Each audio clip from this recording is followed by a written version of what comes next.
ምን ልጄ አንቺ ካርዱን የት ነው ያገኘሽው? ንገሪኝ። ይቅርታ አለኝ። ነይ በዚህ ሰዓት ካንቺ ጋር አንድ ቤት መሆን አልችልም። ስሜቴ ታውቋል።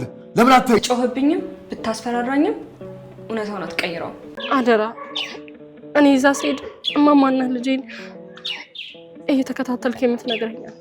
ቆይ እሺ ስመለስ እናቴ ልትለኝ ትችላለች? ቅድም ስለተፈጠረው ነገር እኮ ኖህ ይቅርታ ልጠይቅሽ ብሎ አፍሮ ነው። ሰምኛለህ? የገጭቼ መንገድ ላይ የጣልኳት ስለት ነው ህይወቴ ቀጥ ብሎ ይቆም። ካሳሁን ምን እያልከኝ እንደሆነ ይገባል? ዛሬ ማታ በረራ እያለት እንዴት ከእጅግ ላይ ታመልጣለች? የቆረጡትን ትኬትና የቪዛውን ወጪ አሁን አምጪ ብለውኛል። ኪሳራው ደግሞ ቀላል እንዳይመስልሽ። ይሄ እኮ ለልጅ ስትይ የምታደርገው ስደት ሳይሆን መስዋዕትነት ነው። ወይ ልጅቷን አምጪልኝ ወይ ገንዘቡን አምጪልኝ።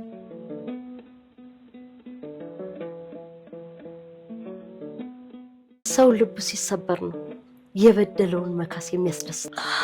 አባባ አንድ ጊዜ ብቻ ላያት 5 ደቂቃ። እሷንም ባለፈው የጻፉት ማስረጃ የሐሰት መሆኑን ገልጸው ይጻፉልኝ ያዋቁትን። አይ ልጄ ይሄን ማድረግ አልችልም። መጀመሪያም ተናግሬያለሁ። ማታውቃት ሴት አትበይ። እኔ ህሊናዬ ውስጥ እየጮች ያለችዋን ሴት በደንብ አውቃታለሁ።